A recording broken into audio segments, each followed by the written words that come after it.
Hi, my name is Sarish Sudhakaran, and in this video, I'll explain as simply as I possibly can what white balancing is. Let's start with a white piece of paper. When I shine a tungsten light on it, it turns yellow. Yet, our brain knows the paper is white. If we shine an LED or fluorescent light on it, maybe it might even have a slightly green tinge. We instinctively know this is wrong, but the camera doesn't. The camera needs to be told to correct every time the light changes. There's a setting in most cameras that correct for that, the white balance setting. To white balance, you point your camera at what should be white, because you know what should be white, and then click the button. The camera will make the necessary correction automatically, and suddenly your paper will turn white. That's where the name white balancing comes from. Except there's a catch. What exactly is white? If you use plain paper or a t-shirt, it might not be truly white. Think of those detergent commercials that conned you into thinking a shirt was white, and then zoop, there's another whiter than white. If you have a little less light on your paper, it will become gray. Now here's a secret. You can white balance with both white and shades of gray. It doesn't matter. The only condition is you can't have any color tinge. That's why there are reputable companies making white or gray balance cards. You shouldn't buy from a non-reputable company because the sad truth is it takes money and expertise to truly design a neutral gray and white card, and then print it and make sure it's dependable. This way, no matter which camera you move on to in the future, this guy stays constant and you'll have the perfect white balance every single time. If you have two cameras with different sensors, and you shoot the same scene under same lighting conditions, both custom white balance to the same value, the colors most likely will not match. The scene is a still life and a color chart. On the left we have a Canon 550D and on the right we have a Sony a7S. It is lit by a tungsten Fresnel and custom white balance to 3200 Kelvin. Do the colors match? We light the same scene with a daylight LED and custom white balance to 5400 Kelvin. Do the colors match? In this next scene, we combine both lighting types and here's the result. Do the colors match? Now let's test just one camera against itself, the Sony a7S. All cameras have different presets that you can choose and you'll find that the colors never match. Now that's not really a surprise. Here's the same scene with the Sony a7S in Cine 1 versus the Rec 709 mode. Now it's the exact same scene. The first is color balanced to 3200 Kelvin in Rec 709 and the second is color balanced to 5600 Kelvin. So please erase the notion that white balance standardizes colors. All white balance does, in layman's speak, is to ensure there's no tint in your image. The whites and grays look neutral. Based on this information, the camera's internal color science decides how to arrange the rest of its colors. That's all it does. The only way to correctly white balance a digital camera is to custom white balance. And don't think this only applies to you if you're shooting multiple cameras. Even if you're shooting a single camera, for example, if you're trying to shoot product photography, fashion, cars, anything where the reproduction of the exact color of the product is critical, just white balancing will not help. It's only the first step to getting the right color. In this video, I'll show you 8 simple steps to get the correct white balance in camera with tungsten, daylight, or even mixed lighting sources. By following these 8 steps, you will be able to handle any lighting situation, even if you can afford an expensive white balance card. What is white balance in camera? Let's keep it really simple. White balance is a setting in your camera that tells the camera what white is. If you put a white piece of paper in front of your camera and then shine a tungsten light source at it, it's going to look yellow. You know the paper is white. The camera doesn't. To correctly nail white balance every single time, ask yourself one simple question. What color is the light? If it's tungsten, set your camera to tungsten. If it's daylight, set it to daylight. This is the first and simplest step. White balance is measured in Kelvin. It's just Kelvin, not degree Kelvin.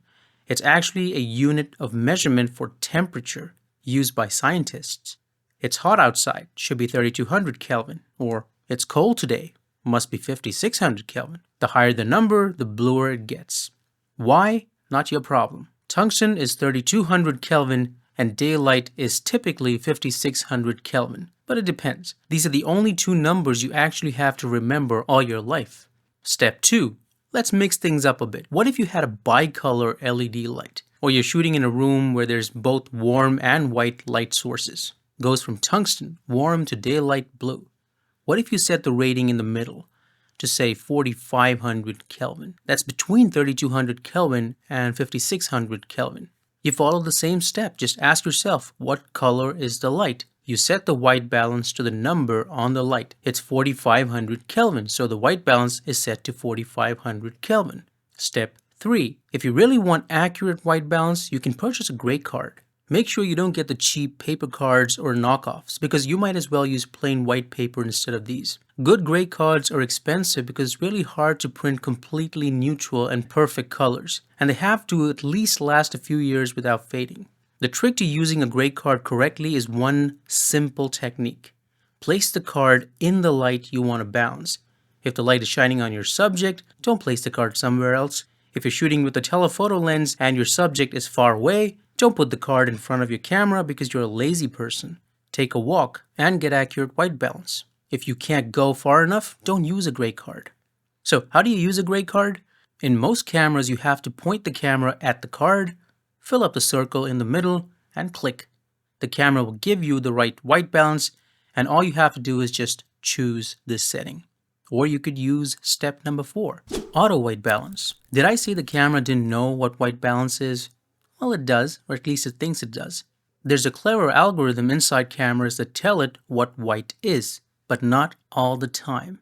How accurate is it? Not very. It's easier if you place simple charts or walls in front of it, but anytime there's some other colored lights in the shot, it gets confused. This is why you'll never see big cinematographers using auto white balance. Why not? Cinematography is about matching shots. In one close-up, the actor is wearing blue, and the camera gives you one white balance value. In the reverse shot, the other actor is wearing red, and the white balance is different. Put them together, and you have a ruined scene. At that point, everybody looks at you slowly, and you try to become as small as possible. Amateur hour. Step 5. Okay, we're not amateurs. We know how to white balance. Let's test that by complicating things a bit. Some lights have green spikes in them. Cheap LEDs and fluorescent tubes might be rated at 5600 Kelvin, but when you set the camera to 5600 Kelvin, the skin looks green. Why? That's because there's a green tone that a simple white balance can't fix. You can solve the problem in 2 ways, the correct way and the easy way. The correct way is to use minus green gels. These gels are actually pieces of plastic that look magenta. Why magenta? Because they're the opposite of green. These are specially created gels that remove the green from the lights while maintaining the other colors. Now, this is only practical if you have lights and if you're already advanced in your cinematography. But since you spent all your money on the camera and 2 lenses and don't have any left for gels or lights, you have to do it the cheap way. There's a setting in the camera along with the white balance. You have to go to custom white balance to see it. Along with the Kelvin number rating, there's also this colorful box you get that will help you move the point a bit towards magenta to remove the green tinge. But the problem is, everything else has an extra dose of magenta added to them. With gels, you get very accurate results. But with the custom white balance feature, you have a cheap and easy way to at least make skin tones look good. Step 6. One way to completely get white balance off your back is to shoot raw, in stills or video. The great advantage of RAW is you can change white balance later in post-production. Here I have a RAW clip in DaVinci Resolve, and I just use the white balance picker and it does a decent job. If I want really accurate colors, I can shoot a color chart, bring it into Resolve, and it has this nifty feature that just matches the entire clip to the chart in one click. Perfect colors. Step 7, a tough challenge. You don't have any gray cards. You're shooting weddings or events. There's all kinds of colored lights called mixed lighting. Now, how do you white balance your camera? You can't pick auto white balance because the camera will get different looks according to the light that you're closest to. You have to manually take a decision. Let me simplify it for you. Let's say the DJ has set up red, blue, or green lights, or all of them, and they turn on and off at will. This is going to be a whoa moment for you. Ready? What color should it look like in real life? The colors should look like the colors they are in real life. Red should look red on camera, blue should look blue, and green should look green. Imagine if only that light were turned on. If red light is turned on, what should your white balance setting be so the camera sees red? You know it, I just showed you a few minutes ago at the beginning. Weren't you paying attention? Tungsten light on white paper will look yellow if your camera is set to 5600 Kelvin. Red will look red at 5600 Kelvin. Any color will look like the color it is if the camera is set to 5600 Kelvin. You can have green lasers, colorful fireworks, and dresses of any color all together if you like. They will look like themselves if you set the camera to 5600 Kelvin.